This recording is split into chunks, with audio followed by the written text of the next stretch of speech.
Hey, this is Brian for Liberty. Thanks for coming by. Hope you enjoy the video today, and I hope you'll like and subscribe.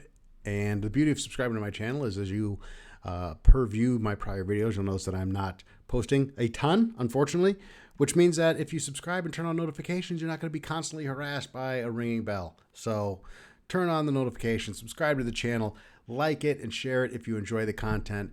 There's just a ton of stuff to discuss over the last several months since the last time I posted.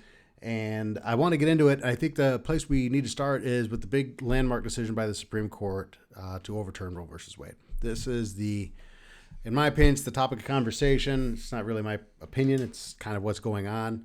Everybody's talking about this thing. This is the big debate we're having right now. And as I listen to both sides argue their perspective points, there's a lot of missed opportunity here for a conversation. And it made me think, are we even capable as a society anymore of having a conversation about these issues? Are we able as a society to actually sit down, talk about these things, and to some extent, at the very least, have some level of empathy, okay, for the other side of this argument, for the opposition? And I think when it comes to abortion, that's it. That's the topic. Roe versus Wade, abortion, it's an intractable, irreconcilable difference between the two ideologies, pro-choice and pro-life. There is no answer. There is no peace. You're not going to sit here. I'm not going to sit here on this medium and change anybody's mind. That is not going to happen. You are not changing anybody's mind. You can march, you can carry signs, you can do all this stuff. People change their minds on a topic like this only through personal growth and epiphany. And when I say personal growth, I'm not denigrating one side or the other. You can be pro-choice and become pro-life. You can be pro-life and become pro-choice. And that's only going to happen through a bunch of soul-searching and personal growth. Nobody's going to change anybody's mind on this particular topic. That's just, to me, that's just impossible. It's not going to happen. You're not going to convince somebody of the other side. So that's not my purpose. My purpose and what I'd like to accomplish is to at the very least, draw some level and be able to point and say, listen, you don't have to agree with this person, but you should be able to have empathy and understanding for the argument that they're making. This is the problem in our country. And this is why we can't have conversations. Or some people would say, this is why we can't have nice things. We are incapable of empathizing and understanding the validity in an argument that we may not agree with. And when it comes to abortion, emotions run so hot and so high that if we could wrap our minds around the fact that the other side of this conversation actually has something valid to say, that they actually are making a point that's worth listening to, then maybe on all these other issues that we disagree with so strongly, maybe on all these other issues we could do the same thing. And that would be an amazing, amazing thing. And so let me start by saying this. I will state my position on this, and I don't like to state my position on this because that's part of the problem is once you say this is what I believe, then it's over. People are going to stop listening to you. So it is a challenge to actually state your position. But I'm going to state my position anyway. And that is I am reluctantly pro-life. I am reluctantly opposed to the idea of abortion. And I hope if you're a pro-choice person that you will stick around and listen to my justification for that. But let me start by defending the pro-choice argument. That's the other side of my conversation. That's the argument I would be opposed to, is the pro-choice argument. And so let me start by defending pro-choice. For me, the first and foremost, as a libertarian, as a person with libertarian ideals, the idea that we can make it illegal for a woman to get an abortion absolutely terrifies me. And I understand and empathize with women who are scared about losing bodily autonomy. We can sit and talk about, Well, let me start by saying this. When I say that they're losing bodily autonomy, I'm going to take one of the worst pro-life arguments, and we're going to put that in the trash can right now. My body, my choice. As a person who is pro-choice, who is pro a woman's right to have an abortion, who supports Roe versus Wade, the my body, my choice argument, the pro-life argument against that, the worst argument that pro-lifers make is, well, it's not your body, it's a baby's body. It's two separate bodies. That is an insanely stupid argument. It's a horrible argument because it doesn't take anything beyond a rudimentary understanding of life even to say, no, there are, in fact, two bodies in play here. Yes, of course. And a woman's bodily autonomy is being challenged because you are saying, by force of government, I'm going to make you grow this human being inside your body. I'm going to do that against your will. You are going to grow this person, this other human being inside your body for the next 9 months against your will. That is an absolute violation of a woman's bodily autonomy. So stop with the two separate bodies. It's not her body. Stop. Just stop. And the next argument is, of course, well, she had sex, and this is the consequence of that action. Sex isn't illegal. It's not a crime to engage in sexual activity. And so she doesn't lose her right to control her own body just because she happened to have sex. So that's a terrible argument. It's a terrible argument to say that you had sex and therefore you've lost the right to control your own body. That's inaccurate. Sorry. That's not how things work. You can't punish somebody for engaging in legal activity, and that's just not how things work. So that's another terrible pro-life argument. The only pro-life argument, in my opinion, that actually holds water is the argument that it's never okay to kill an innocent person. That's it. That's the argument. There is nothing else. The only valid argument on the pro-life side is it's not okay to kill innocent people. It's not okay to end an innocent human life. That is a valid argument. Whether you're pro-choice or not, that's a valid argument. These aren't crazy people who don't think women should have rights. These are people who think that you're killing innocent babies. That's what they believe. That's their belief system. And quite frankly, it's very hard to take seriously the pro-choice argument simply by brushing off the fact that it's not a human life. It's just a clump of cells. So I guess if I'm going to get into the anti-pro-life argument, that's the worst argument on the pro-life side, is that it's not a person, just a clump of cells. That's the worst pro-life argument. That is the argument for slavery and genocide. I want you to take a minute to think about that. Historically speaking, when we look at the worst things humanity has done, it's been justified when it's being done by people who would point to another group of people and say they're less than human. They're not human.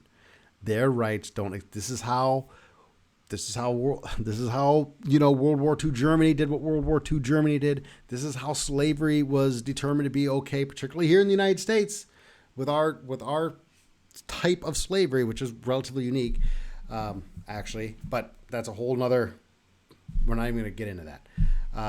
But the argument that this is not a person, this is not a human. You're siding with some pretty sketchy people from a historical perspective, and some pretty sketchy policies from a historical perspective, if your argument is, I'm just going to simply dismiss this as less than a human life. And the science really isn't on your side.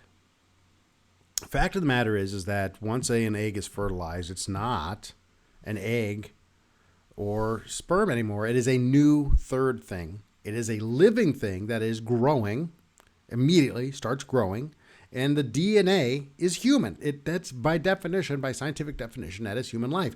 And the pro-choicers who argue that it's not human life are the same people, I know it for a fact, generally speaking, are the same people who say follow the science in other areas and other arguments. The science is telling you that this is life because it's alive and it's growing, and it's telling you that it's human because it's got human DNA. That's a human life. Now, there's an argument to be made about sentience and consciousness and whether or not that life deserves the same protection as a fully realized, fully sentient being. That's a valid argument. But the argument that it's simply not a person, it's just a clump of cells, I think that's a little bit more difficult argument to make. And that is, to me, that's the worst pro-life argument. The best pro-life argument coincides with the pro-choice argument, or the best pro-choice argument is, of course, bodily autonomy, the bodily autonomy of a woman.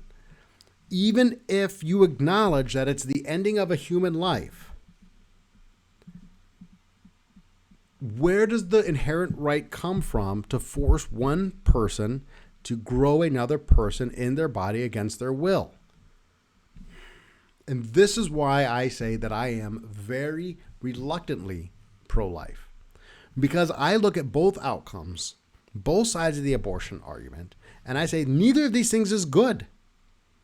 Ending a human life is a terrible thing. And for those of you who are just going to be adamant in saying that it's not a human life, let me just say this. It takes an awful lot of hubris. Boy, there's a lot of arrogance in saying I know what is and is not human life, especially, from a political ideology that has a hard time identifying or defining what a woman even is. Sorry, that's your political ideology. It's not my political ideology. You're letting these people stand in front of you and say, this is what we believe.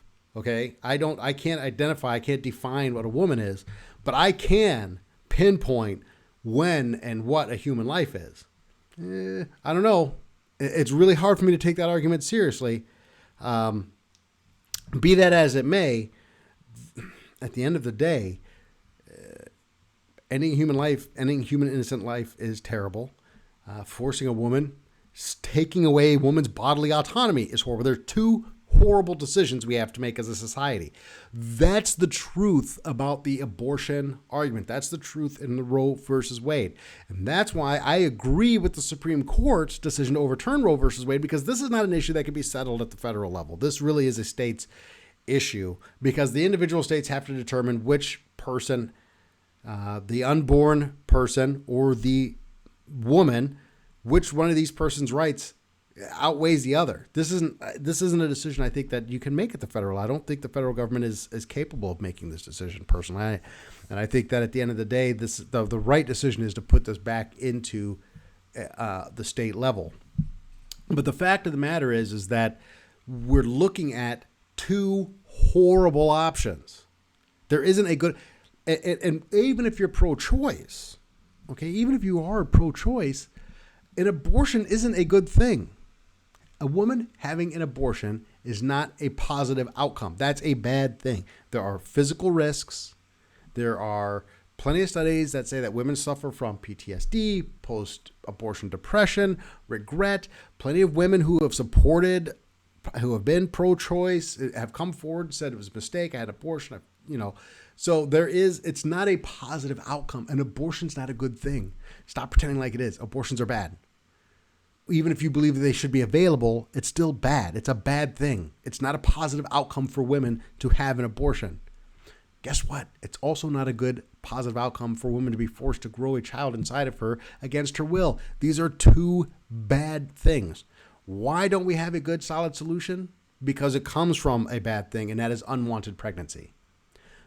And that's where we back everything up. And that's where the conversation really starts to gel, or should be, where we should be able to actually start having a conversation where everybody on both sides of this thing should be able to agree. And that is our primary function, our primary focus as a society should not be on whether or not abortions are or are not available. We can have those fights. We can have those arguments. That's fine.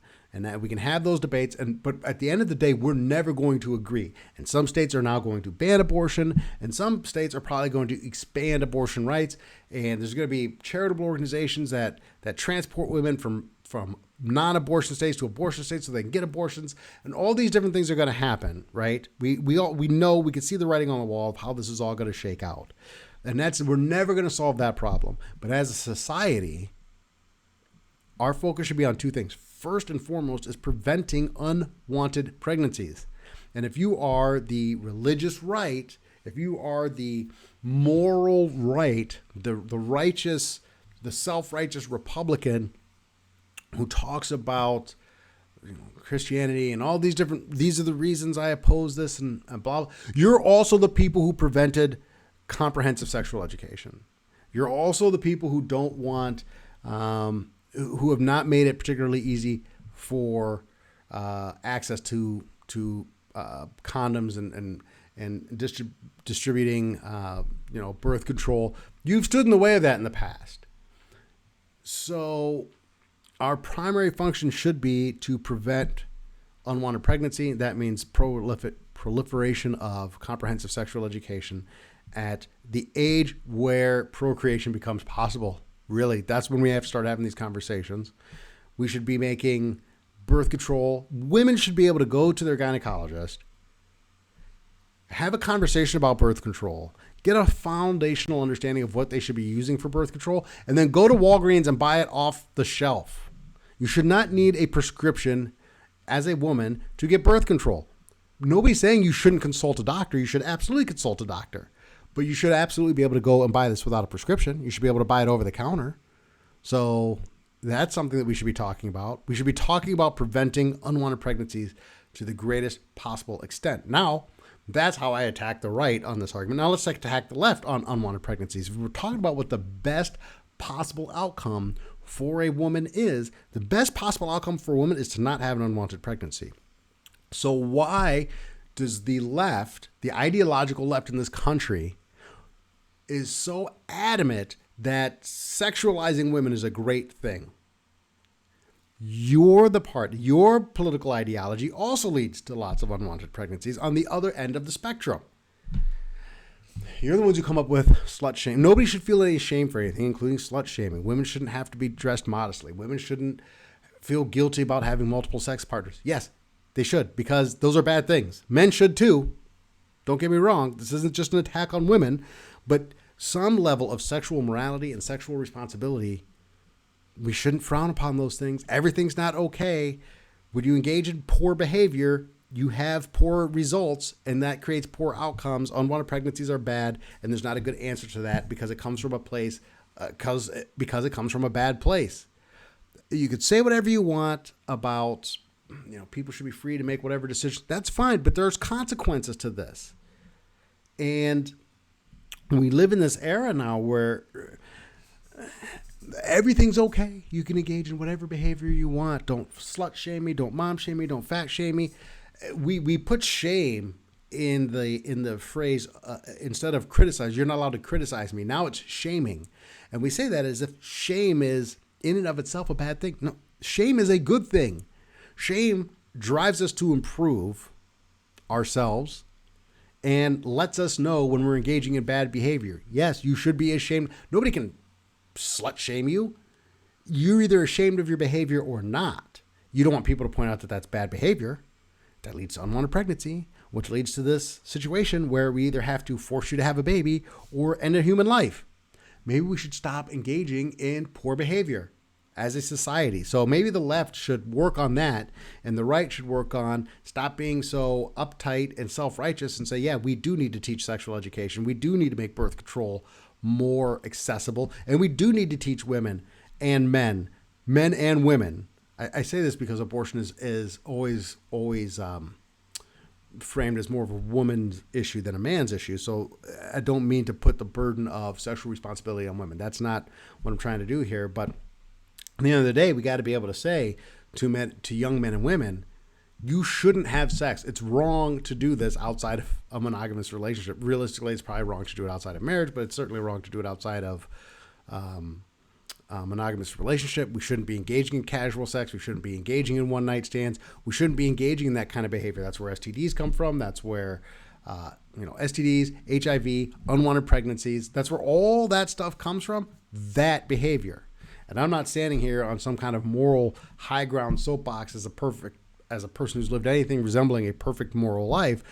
The fact of the matter is what I'm saying is accurate. If we did live that way, if we did focus on those kinds of traditional values that people on the left tend to hate, if we focused on that a little bit more, if we try to ingrain our kids with that a little bit more, we would have significantly less unwanted pregnancy, and this would be a much smaller issue, and we'd have many, many fewer negative outcomes for women, whether it's an abortion or the lack of access to an abortion, because we'd have less unwanted pregnancy. And that's what we should be focusing on as a society, in my opinion.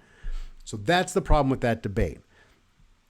One other thing I will say, and I said this, I alluded to this a little bit earlier in the video, and what I'm going to do is I'm going to try and do a split screen here, and we'll see how this works out. It's not going to work out at all. Let me see here. Here we go. This little article popped up, caught my mind when I was doing a little bit of research. Conversations about abortion must include all people who can become pregnant. Only women can become pregnant.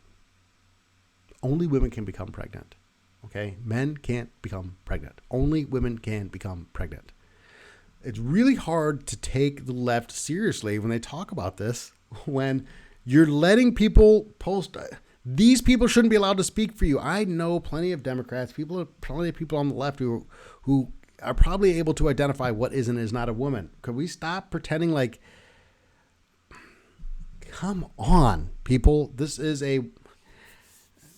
how can you tell me this is when a life begins if you can't identify what the biology or the sex of a person? This is insanity. Transgender, non-binary people have abortions. No, women have abortions. Attacks on bodily autonomy harm people of all genders. That's true. You can change all to both, but it does. Yes, bodily autonomy is a fundamental look.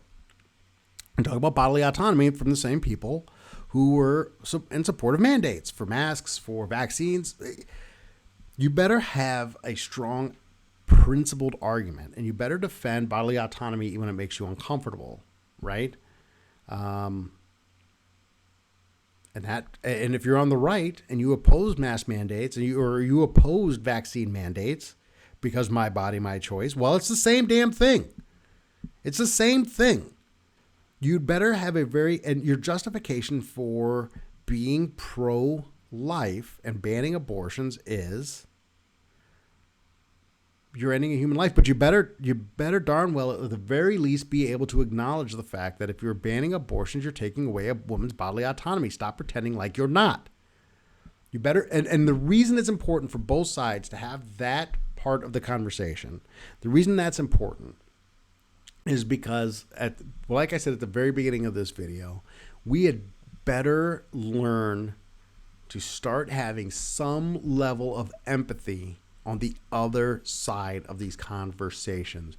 We better stop being so absolute in our beliefs, this absolute conviction that we're right and the other side is wrong. And even if we believe that we are right, which is, of course we believe we're right, that's why we believe what we believe, even believing that we are right doesn't mean that there is not a valid argument being made on the other side of a conversation. That's important. If we could start getting to that place, to a place where I disagree with you vehemently, but I can acknowledge that you have valid points on your side of this conversation, then we can start focusing on actual solutions to the problems that we disagree about. And abortion is a problem that we disagree about because the real problem is unwanted pregnancy. And I don't think anybody would disagree with me when I say our primary function as a society when it comes to this issue is to do every single thing we can to give women as many resources as possible and to teach our young men and women to be sexually responsible so we could do everything we can to reduce unwanted pregnancy. That should be our primary goal. And I'm not going to agree with you on the abortion issue, and you're not going to agree with me on the abortion issue. And we're going to not try and use government to force, particularly at the federal level, to enforce our rules on other people, which is why, again, I think the Supreme Court made the right call in overturning Roe versus Wade, because I think the federal government is supposed to be silent on this issue, and it is a state's issue. But for us to be able to work communally to solve the issue behind the issue, which is unwanted pregnancy. So that's where I'm at. That's where I'm at on that. The other part of this argument, the other side, the other part of this conversation is, what do we do with unwanted children are going to be born? And the left has an absolute point that, boy, you better get out there. You better be fighting. If your state's going to ban abortion or has already banned abortion, boy, I sure hope you're reaching out to your state senators and your state House of Representatives, and you're doing everything you can to make adoption easier, because adoption is very difficult, very expensive, and very complicated. I hope that you yourself or you are doing everything you can to encourage people to become foster parents, because there's going to be a lot of unwanted children. And I hope you're doing everything you can to provide resources for low-income women who end up alone in this situation. I hope you're going to do those other things. Yes, you have a responsibility to society to engage in that part of you can't just say, well, I'm pro-life and I voted this way and yay, for me, I won. There comes a responsibility with that, and I hope you're engaging in it. I hope you are rolling up your sleeves and doing some work, because there are going to be some pretty significant there's going to be some pretty significant fallout from this, particularly in the states that are banning abortion. The other side, the last point I want to make on this, the last thing I want to discuss on this, and this is, for me, this is the libertarian part of me becoming very afraid, is every time the government is going to ban something, every time the government is going to say you are not allowed to do this thing, there is a massive slippery slope that is created in the freedoms of the people that our government controls. Right. So if you live in a state that is going to ban abortion, if you live in that kind of a state, then you better be prepared to defend the rights of women. I've already seen, we're gonna encourage citizens to spy on each other. We're going to punish people who travel out of the state to have an abortion. The enforcement of this stuff is going to get awfully sketchy. And it could lead to some pretty massive police state type nonsense. We've seen you give the government an inch and it takes a mile. If you believe in the principles of a small government, of individual liberty, which is something that the right, though I don't think they do it in practice, it is something that the right would say they prescribe to, is this fundamental right to liberty, this fundamental right to freedom and individual liberties and inherent human rights. You better be able to defend the rights of women in every other aspect of their lives outside of this thing. You better be just watch what your state is doing in terms of how they're going to enforce this thing. How do you even know a woman's pregnant without violating her privacy? The privacy between her and her doctor. How are you going to prevent a woman from traveling outside? Are you going to forbid pregnant women from traveling outside the state? How are you going to know if she traveled outside the state and had an abortion? How are you going to know if she's pregnant?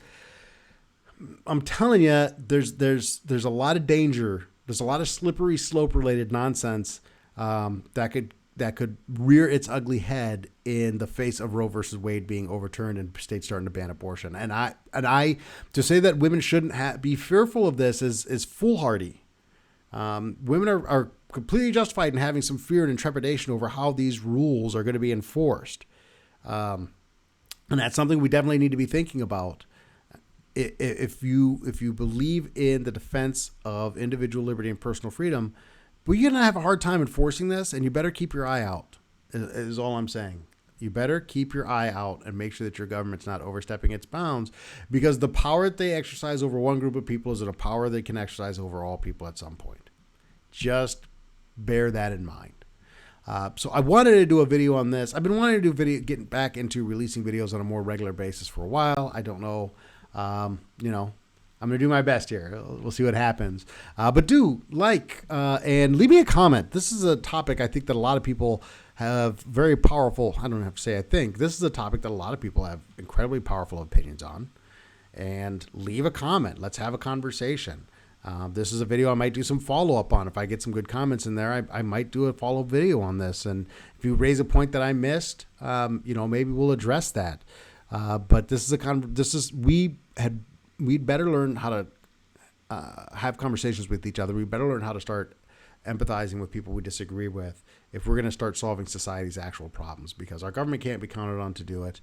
Our elected officials are in the pockets of big corporations. It's going to be up to us to form communities, to empathize and care about one another, and actually solve the problems that are facing the world. So thank you very much for stopping by. If you stuck around to the end of this video, thank you very much. Please like, share, and subscribe. And above all, leave a comment, because I love great conversation. That's what I'm here for. I will be back in the future with another video. So hit the notifications button, because like I said, I don't do a ton of videos. I hope that when I do, they're something of value, and you'd like to be notified and come in and drop a comment when I do. All right. Thanks a bunch.